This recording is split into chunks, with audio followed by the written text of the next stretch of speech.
अंगारा अंगारा अंगारा।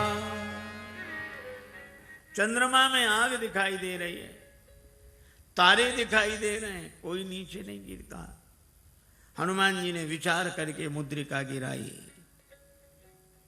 और मुद्रिका में लिखा है राम नाम। मां संकट के समय तो राम नाम का ही स्मरण करो। यह मुद्रिका कहां से आई, किसने दी? चकित चितौ मुद्री पहचानी। हनुमान जी श्री राम कथा कहने लगे। जानकी जी ने कहा जितने इतनी सुंदर कथा सुनाई उसे भी तो देखें। हनुमान जी बोले बस माता कथा ही सुंदर है, कथा कहने वाला तो बिल्कुल बंदर है, ये छिपा ही रहे सो अच्छा। पर जानकी माता बोली बंदर ही सही, कथा सुनाने वाला तो सुंदर आवे। हनुमान जी सामने गए, जानकी माता ने देखा, फिर बैठी मन विस्मय भयो। हनुमान जी ने कहा राम दूत मैं मातु जानकी। हे माता मैं राम जी का दूत हूं, सत्य शपथ करुणा निधान की। और ये कहते कहते हनुमान जी के आंखों से आंसू बरसने लगे। कपि के वचन सप्रेम सुनि उपजा मन विश्वास, जाना मन क्रम वचन यह कृपा सिंधु कर दास। नरवानरई संग कहु कैसे, कही कथा भई संगति जैसे। परिचय होने पर कुशलता पूछने के बाद श्री जानकी जी ने एक ही बात कही, अह नाथ हो निपट बिसारी। भगवान ने हमें भुला दिया। हनुमान जी बोले नहीं माता, भगवान ने आपको नहीं भुलाया। तो जयंत के पीछे तो बाण लगा दिया, चरण पर चंचुका प्रहार करने वाले के पीछे बाण, और हरण करने वाला अब तक आराम से बैठा है। श्री हनुमान जी ने कहा माता वहां भगवान के पास धनुष बाण कहां था? प्रभु तो आपका श्रृंगार कर रहे थे। जानकी माता बोली हाँ बेटा, प्रभु ने उन्हीं लकड़ी की सीखें उठाई, एक को धनुष बनाया एक को बाण। तो सीख क्या बाण बनी होगी? नहीं नहीं, प्रभु का संकल्प है। तो मां औरों को तो सीख ही दिख रही होगी, बाण है ये तो पता आपको होगा। हाँ, तो हनुमान जी बोले ऐसा भी तो हो सकता है कि हरण करने वाले रावण के पीछे किसी और रूप में बाण को लगा दिया हो। और रूप में? किस रूप में? हनुमान जी ने कहा कि माता सामने देखो, ये वानर के रूप में राम जी का बाण ही है। जिम अमोघ रघुपति कर बाना, एही भांति चले हनुमाना। ये बाण है। धनुज वन कृशानुम, रघुपति बाण कृशान, श्री हनुमान जी कहते हैं। जननी हृदय धीर धरु जरे निशाचर जान, ये राम जी का बाण है। सिंह के रूप में जयंत के पीछे बाण लगाया और बानर के रूप में रावण के पीछे बाण को लगा दिया। बेटा हनुमान अच्छा किया कि तुमने हमें बता दिया, तुम न बताते तो मैं कैसे जानते? हनुमान जी ने कहा कि माता मैं भला आपको बताऊंगा, आपको स्वयं पता लग गया। और आपने रावण से कह भी दिया। जब रावण ने कृपाण उठाई तो आपको लगा क्या मैं यहां बिल्कुल अकेली हूं? तो जैसे ही आपने सोचा तो आपको पता लग गया कि हनुमान यहां है। तो आपने रावण से भी कहा, अस मन समुझ कहत जान की, खल सुधि नहीं रघुवीर बाण की। अरे खल, तुझे राम जी के बाण की खबर नहीं है। अगर अंतर कथाओं का सहारा न लिया जाए तो राम जी के बाण के रूप में तो यहाँ अर्थ श्री हनुमान जी का ही ध्वनित होता है।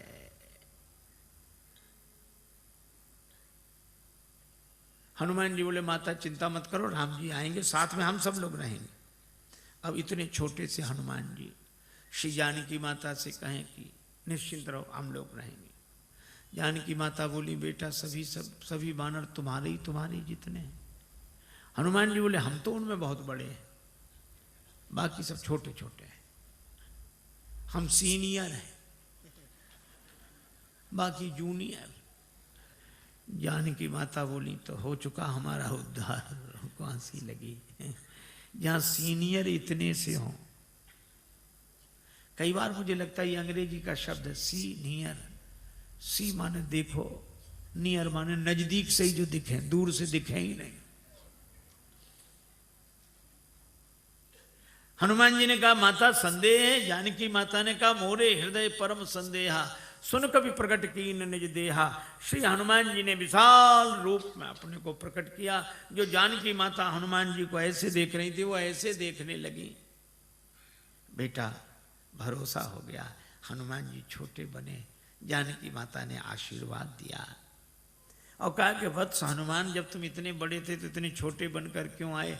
हनुमान जी ने कहा कि माता बेटा कितना ही बड़ा हो पर माँ के आगे तो छोटा ही है, और मैं तो छोटा ही था, फिर इतने बड़े कैसे बने? कहा यह तो आपकी कृपा दृष्टि का चमत्कार है। आपकी दृष्टि जिस पर पड़ जाए वही छोटे से बड़ा बन जाता है। हनुमान जी ने कहा कि माता मुझे आशीर्वाद मिल गया। अभी तक मैं राम जी का दूत था, लेकिन अब सीता राम जी का पूत हूं। आपने आशीर्वाद दिया, पर मेरी माता, मेरा आज जन्म हो गया है। जानकी माता बोली मुझे भी तुम्हारे जैसा बेटा मिल गया। श्री हनुमान जी ने कहा माता जन्म लेते ही मेरी एक आदत है, बड़े जोर की भूख लगती है। अंजनी माता के गर्भ से जन्म हुआ, जन्मते जगी जठर की ज्वाल, गगन में मारी एक उछाल, कृषे रवि बाल जाने फल लाल, आपकी जय हो जय हो जय हो। श्री हनुमान जी ने सूर्य भगवान को ही फल समझ के मुख में रख लिया। बाद में देवताओं ने प्रार्थना की तो छाण दियो रवि कष्ट निवार। एक सज्जन ने श्री तुलसीदास जी से कहा कि सूर्य भगवान उदय होते तब लाल रहते, थोड़ी देर में पीले पड़ जाते हैं, क्यों? श्री तुलसीदास जी बोले हनुमान जी के डर से, कि कहीं हनुमान जी फिर फल न समझ लें। जाको बाल विनोद समुझ मन, डरत दिवाकर भोर को। जब हनुमान जी बड़े हुए तो सूर्य भगवान से पढ़ने गए, गुरुदेव मुझे पढ़ाइए, मैं आपकी शरण में आया हूं। सूर्य भगवान ने देखा कि इस बालक को तो पहले भी कभी देखा है, पर याद नहीं आ रहा कहाँ देखा है। याद आ गया, आ गया, ये वही बालक है जो एक बार बचपन में आया था। ऐसे विद्यार्थी को पास रखना ठीक नहीं। पढ़ते पढ़ते कब भूख लगा, उतनी दूर से छलांग लगा कि आगे अब तो ये सामने ही रहेगा। सूर्य भगवान बोले हम चलते फिरते गुरु जी हैं, एक जगह नहीं रहते, तुम एक जगह रहने वालों से पढ़ो। हनुमान जी बोले हम चलते फिरते विद्यार्थी बन जाएंगे, गुरु जी पढ़ेंगे आपसे ही। ये तो गले ही पड़ गए। सूर्य भगवान ने कहा एक बात और है कि आमने सामने रहे तब तो पढ़ाई होगी। हम आगे आगे चलेंगे तो हमारी पीठ तुम्हारी तरफ, तुम आगे आगे चलोगे तो तुम्हारी पीठ हमारी तरफ, फिर पढ़ाई कैसे होगी? हनुमान जी ने कहा ये बात तो कठिन है। सूर्य भगवान बोले इसलिए तो कह रहे हैं रहने दो। पर हनुमान जी ने कहा गुरु जी इसका भी समाधान मिल गया। क्या? हम आपके आगे उल्टे चलेंगे, किसी की पीठ किसी की तरफ नहीं। सूर्य भगवान बोले वाह क्या विद्यार्थी मिला है, पढ़ाई अभी शुरू नहीं हुई है और पहले से गुरु जी के आगे ही उल्टे चलेंगे, तो फिर पढ़ने से लाभ क्या? जब उल्टे ही चलना है तो पढ़ने से लाभ क्या? हनुमान जी बोले गुरुदेव अगर उलटकर नहीं चले, जिंदगी नहीं बदली, तो भी पढ़ने से लाभ क्या? और हनुमान जी उल्टे ही चले। पाछले पगन गम मगन गगन मग क्रम को न भ्रम कपि बालक बिहार सो। तो सूर्य भगवान श्री हनुमान जी के बल से परिचित। कुछ लोग कहते हैं कि हनुमान ठुड्डी टेढ़ी पड़ गई इंद्र के वज्र की चोट से, पर तुलसीदास जी कहते हैं नहीं नहीं, इंद्र के वज्र की चोट हनुमान जी की ठुड्डी को नहीं लगी, हनुमान जी की ठुड्डी की चोट इंद्र के वज्र को लगी। जाकी चिबुक चोट चूरन किए रदमद कुलिस कठोर को। ऐसे वीर बजरंगबली ने कहा माता भूख लगी, तो आज क्या विचार है? फल साम नहीं है, लागी देख सुंदर फल रूखा। रावण की वाटिका है का उसका हमें डर नहीं, आप तो सुख पूर्वक आशीर्वाद दो। जानकी माता ने कहा रघुपति चरण हृदय धरि तात मधुर फल खाओ। हनुमान जी वाटिका में प्रवेश किए। राक्षस तो स्वभाव से आलसी।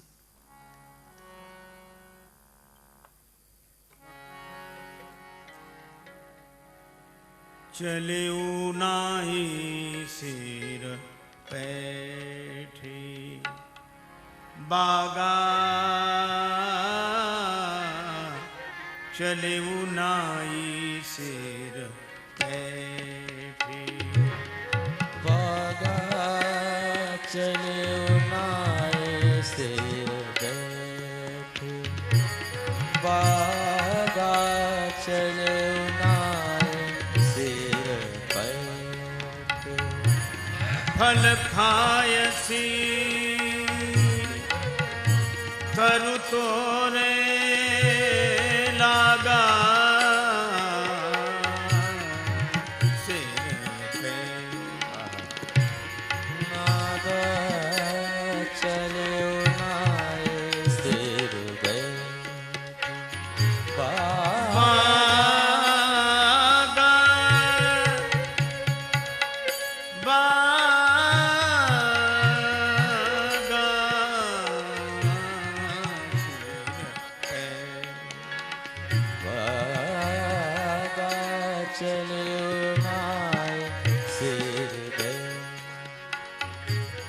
हनुमान जी ने बगीचे में प्रवेश किया। राक्षसों ने देखा बंदर आया, बंदर बंदर बंदर।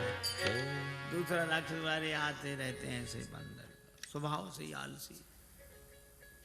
हनुमान जी ने कहा आए नहीं तो फल खाए। अरे बंदर फल खाए जा रहा। अरे फल खाएगा 2 4 10 क्या। हनुमान जी ने तब पेड़ उखाड़ने शुरू किए, तरु तोड़ने लगा। अब पेड़ उखाड़, अब इनको होश आया कि रावण को क्या जवाब देंगे। पेड़ ही गायब। क्या कर रहे हो? हनुमान जी ने कहा तुम्हारी प्रतीक्षा, आओ। और जो आए सो हनुमान जी गदा की जरूरत ही नहीं पड़ी। जिस पेड़ के फल खा रहे थे वही पेड़ उखाड़ के राक्षसों पे मारा।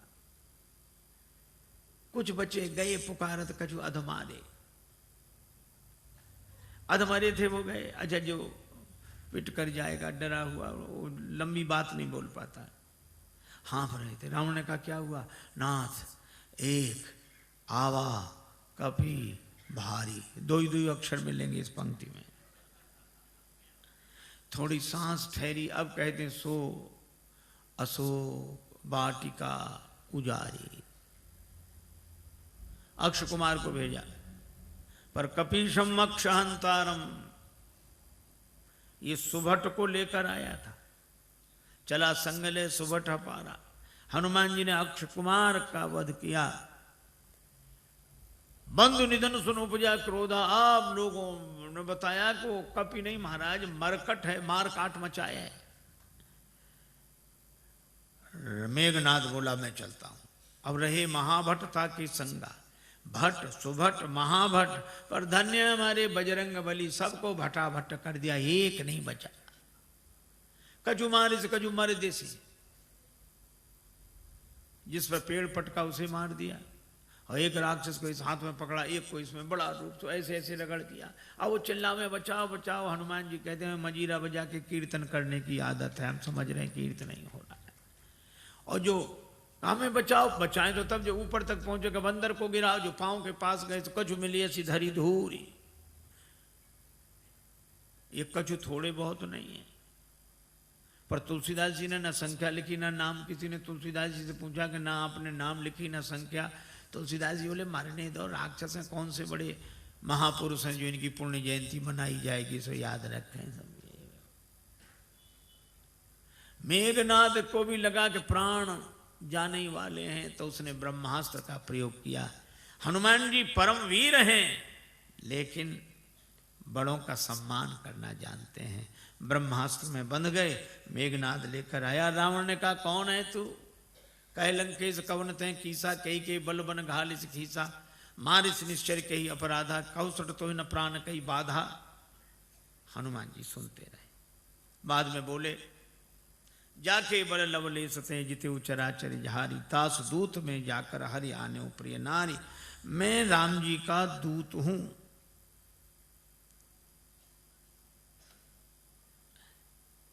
विनती करता हूं, विनती करो जोरी कर रावण सुनो, मान तज मोर सिखावन। पर रावण ने उस विनती को सुना नहीं। बोला मुझे समझा रहे, मुझे समझाने का फल जानते हो? हनुमान जी ने कहा कि हाँ फल तो जानते हैं, क्या फल है? हमारे यहाँ सम्मान होता है उपदेश देने वालों का। रावण बोला सम्मान नहीं, हमारे यहाँ सम्मान नहीं मिलेगा। मृत्यु निकट आई खल तो ही, काल की अधिष्ठात्री शक्ति मृत्यु को रावण ने हनुमान जी के बगल में खड़ा कर दिया। हनुमान जी डरे नहीं।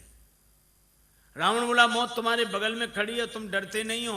हनुमान जी ने कहा कि रावण मौत हमारे बगल में खड़ी जरूर है, लेकिन देख तुम्हें रही है। रावण बोला हमें देख रही तो तुम्हारे पास क्यों खड़ी है? हनुमान जी बोले हमसे तो पूछने आई है कि रावण का अभी मामला साफ करना है कि बाद में, तो अभी तो हम उसे रोके हैं, फिर तो जो होगा सो होगा ही। रावण को बड़ा क्रोध आया, मार डालो राक्षस को। राक्षस मारने दौड़े। हनुमान जी ने मन ही मन सोचा कि जानकी माता को बचाने के लिए मंदोदरी आ गई, तो मुझे भी बचाने के लिए कोई आएगा। और इतना ही जैसे ही राक्षस मारने दौड़े तो सचिवन सहित विभीषण आए। और कोई सजा दे दो। रावण बोला बंदर के अंग भंग कर दिए जाएं। हनुमान जी ने सोचा पता नहीं कौन से अंग भंग किए जाते हैं। पूंछ लटक रही थी पीछे। रावण ने कहा अंग भंग करो, तो हनुमान जी ने पूंछ पकड़ी, दोनों हाथों से माथे से लगाते, पूंछ को देखते फिर माथे से, 2 बार ऐसा किया। रावण बोला समझ गया, कपि के ममता पूंछ पर, इसकी ममता पूंछ पर है, सबई कहो समझाए। हनुमान जी ने सोचा कहीं ऐसा ना हो रावण ये कह दे कि एक तलवार मंगाए के पूंछ देहु कटवाए। सरस्वती माता की ऐसी कृपा हुई। रावण बोला तेल बोरी पट बांध पुनि पावक देहु लगाए, बचन सुनत कभी मन मुस्काना, भई सहाय सारद में जाना। राक्षसों ने वही रचना की। तेल तो खत्म, घी खत्म। रावण बोला मूर्खों घी के लिए कहा किसने था? हमने कहा था तेल बोरी पट, तुमने घी। राक्षस बोले हमने सोचा बंदर की पूंछ में थोड़ा बहुत लगेगा, वो तो बढ़ती जा रही है। रावण बोला तेल में ही डुबो कपड़े। हनुमान जी के पास गए कि घी नहीं तेल। हनुमान जी बोले जैसी जिसकी श्रद्धा हो, हमें सब स्वीकार है। अच्छा आपने कभी विचार किया कि रावण को हनुमान जी की पूंछ से क्यों चिढ़ है? रावण को हनुमान जी की पूंछ से चिढ़ है क्यों? आपने देखा होगा पूंछ अंग विशेष को कहते हैं और प्रतिष्ठा को भी पूंछ कहते हैं। कई बूढ़े लोग घर के बाहर मिलते हैं उदास, उनसे पूछो क्यों, क्या बात है? कुछ नहीं, फिर भी अब इस घर में हमारी कोई पूंछ नहीं रही। बोलो है पूंछ की परेशानी की नहीं। उनके घर गए, चाय की कौन कहे, पानी तक के लिए नहीं पूछा। बेटे से कहो तुम पिता को नहीं पूछते हो, वो कहता पिताजी ने हमसे पूछकर काम किया कभी कुछ? सब जगह पूंछ की ही समस्या, और हम अपनी पूंछ आगे रखते हैं पीछे नहीं। और रावण को भी हनुमान जी की पूंछ से ही चिढ़ है। रावण को लगता है लंका हमारी और हमारे यहां इनकी पूंछ। तो ईर्ष्या की आग में जलने वाला पूंछ को जला देना चाहता है, लेकिन जब जब कोई दुर्जन किसी सज्जन की बढ़ती हुई प्रतिष्ठा की पूंछ को मिटाने की चेष्टा करता है, तब तब भगवान की कृपा से उसकी पूंछ और बढ़ती है। बाढ़ी पूंछ की न कभी खेला। आग लगने वाली थी। हनुमान जी ने सोचा नगर में घूमकर देख लें, सभी ने चंदा दिया है, प्रसाद भी तो वहां वैसा वैसा देना पड़ेगा। रावण बोला बंदर को नगर में घूम कर आए, सब जगह से कुछ न कुछ आया, विभीषण के यहाँ से कुछ नहीं, इन्हें प्रसाद नहीं देना। आग लगी, हनुमान जी को पता ही नहीं लगा।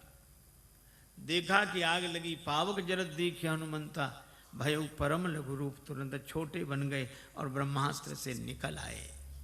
पर बड़ा विशाल रूप बनाया, बालधि विशाल विकराल ज्वाल जाल मानो, लंक लील वेकों काल रसना पसारी है। चारों तरफ आग, ऐसी आग लगाई। पूंछ तो पहले से ही लंबी, जैसे बगीचे में बैठकर आदमी पाइप से पानी देता, यहाँ वहां वहां, हनुमान जी ने ऐसे आग लगाई चारों तरफ। रावण ने बड़ी कोशिश की, बादलों से कहा बरसो, बादल बोले जो आ गया। उसी समय हवा इतनी तेज चली कि पानी बरसे बादल बरसे लंका में और पानी गिरे 2 किलोमीटर दूर उधर जाके जहां आग नहीं थी। रावण ने प्रलय के बादल बुलाए, प्रलय पयोधि बोले, वो भी नहीं बुझा सके। राम रोष पावक सो जरई, लंका जलकर राख हो गई। और हनुमान जी जानकी माता के पास पूंछ बुझाकर छोटा रूप बनाकर, जानकी माता ने कहा, वत्स मुझे तो बड़ा डर हो रहा था, लंका जल गई, तुम्हारी पूंछ का बाल भी नहीं जला, क्यों? हनुमान जी ने कहा कि माता, लंक जला के जली भी नहीं, हनुमंत विचित्र है पूंछ तुम्हारी। जानकी माता कहती हैं, लंक जला के जली भी नहीं, हनुमंत विचित्र है पूंछ तुम्हारी, कौन सा जादू राजेश भरा, हंसी पूछती हैं मिथिलेश दुलारी। हनुमान जी कहते हैं, बोले कपि ही राघव आगे, हृदय में आगे राम जी बैठे। बोले कपि ही राघव आगे है, पीछे है पूंछ रहस्य है भारी, वानर को भला पूछता कौन, श्री राम के पीछे है पूंछ हमारी। आगे राम जी के पीछे ही हमारी पूंछ है, नहीं तो कौन पूछता। माता, लंका साधारण आग में नहीं जली, पावक में जली, राम रोष पावक, तो तुम्हारी पूंछ बची कैसे? का उस पावक में आप भी तो रह रही हैं माता। जानकी माता बड़ी प्रसन्न हुई, आशीर्वाद दिया। चूड़ामणि लेकर हनुमान जी विदा हुए। जानकी माता ने कहा कि प्रभु को प्रणाम कहना। संदेशा लेकर हनुमान जी आए। भगवान को पता लगा। हनुमान जी ने कहा कि जानकी माता की अत्यंत विपत्ति है। भगवान बोले, विपत्ति तो तब होती है जब कोई भजन न करे, पर जानकी माता भजन कर रही तो अति विपत्ति। इसका अर्थ कोई भजन करे तो अति विपत्ति, न करे तो केवल विपत्ति। हनुमान जी ने कहा, हाँ प्रभु। कहा कैसे? कहा कोई भजन करता है तो वह भगवान को याद कर रहा है, कोई भगवान को याद न करे तो विपत्ति, लेकिन कोई भगवान का भजन करे और भगवान ही उसे भूल जाए तो अति विपत्ति। श्री सीता जी ने आपको नहीं भुलाया, आपने सीता जी को भुलाया। नेत्र भर आए भगवान के। हनुमान, मैं तुमसे उऋण नहीं। हनुमान जी चरणों में गिर गए। भगवान उठाना चाहते हैं, हनुमान जी उठना नहीं चाहते। प्रभु मैं बालक हो गया जानकी माता के यहाँ जाकर, अब बालक की मर्जी, उसे उठना होगा उठेगा, नहीं उठना होगा तो नहीं उठेगा। उठो उठो हनुमान, हम भी तुम्हें हृदय से लगा लें। हनुमान जी बोले, चरणों में अच्छे मिलेंगे तो आधी जिम्मेवारी हमारी, आधी आपकी, और जो आपके चरणों में गिर जाता है उसकी पूरी जिम्मेवारी आपकी।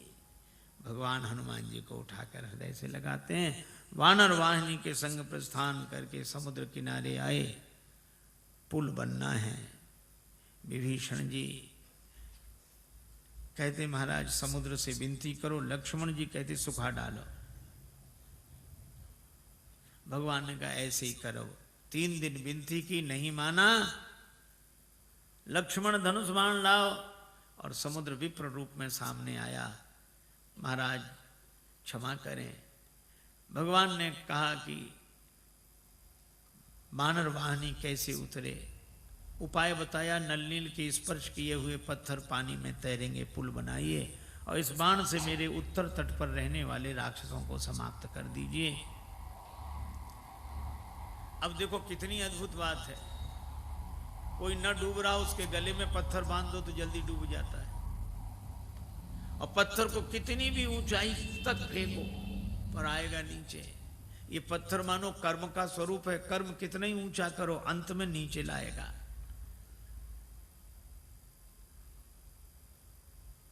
और ये पत्थर डुबाता है, हाँ, देहाभिमानी को डुबाता है, लेकिन नल छूने से, विवेक वैराग्य के द्वारा छू दो तो ये पत्थर तैरने वाला बन जाता है।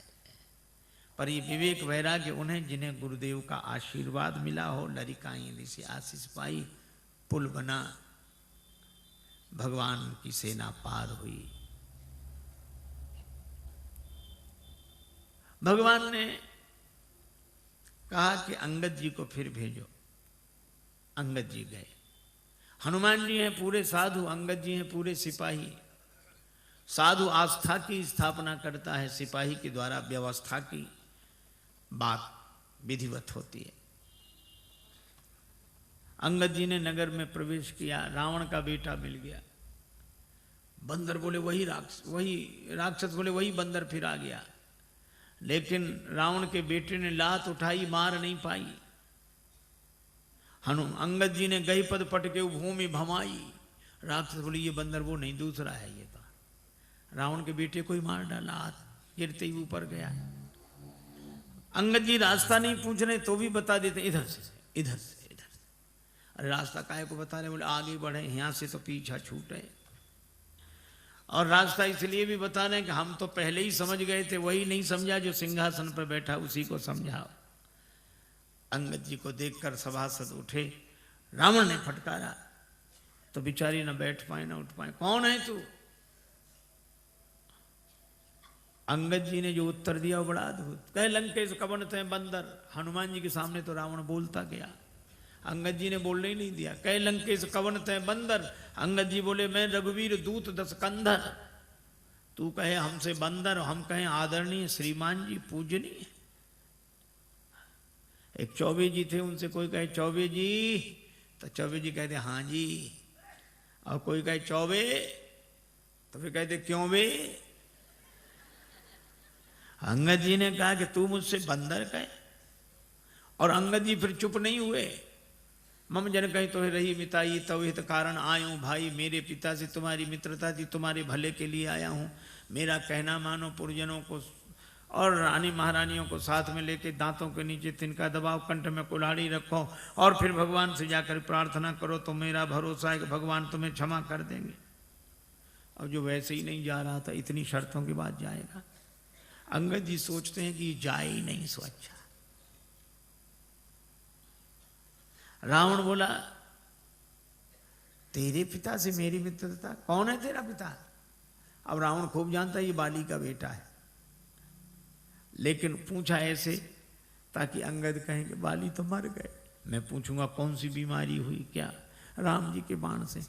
तो रावण बोला मैं फिर कहूंगा कि जिसने तेरे बाप को मार डाला उसी की सेवा करते शर्म नहीं आती? बाप की मृत्यु का बदला लेना है तो हमारे साथ आ।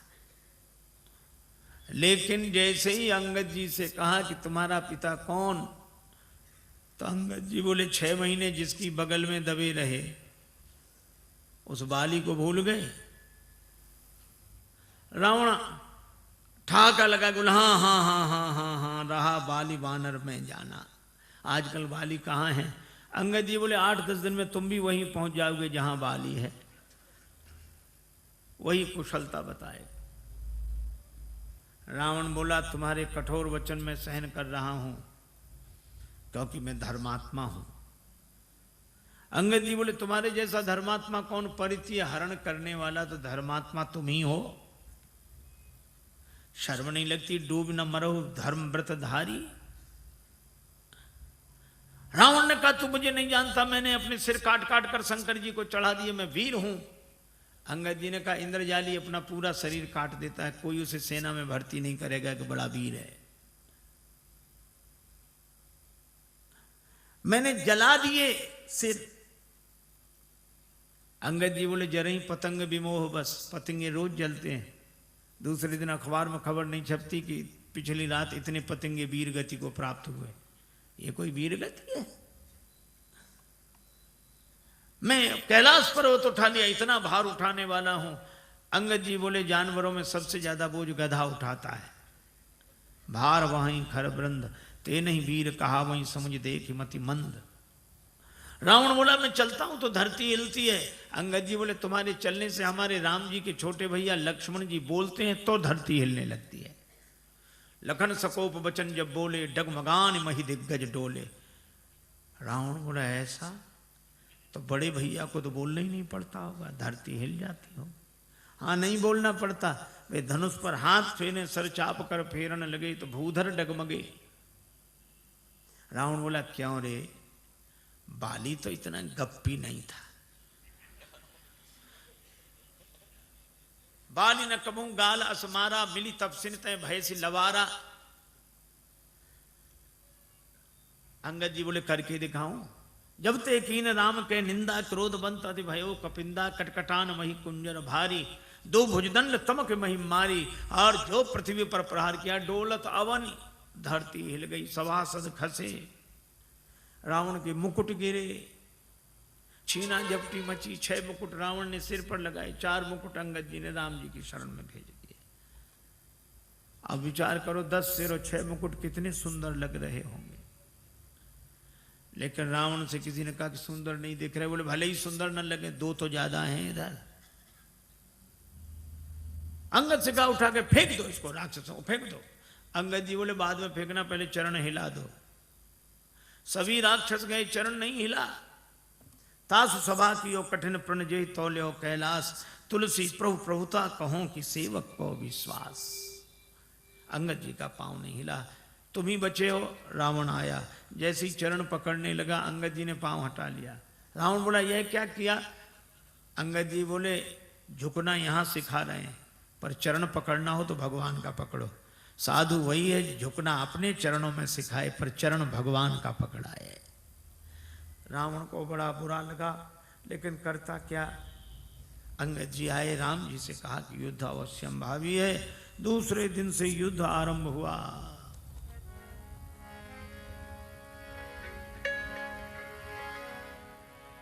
उत रावण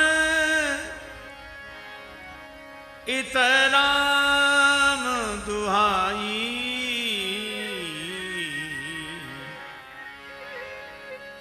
जयति जयति कर परी लड़ाई। जयत जयत कर परी लड़ाई। जयत जयत जय परी लड़ाई।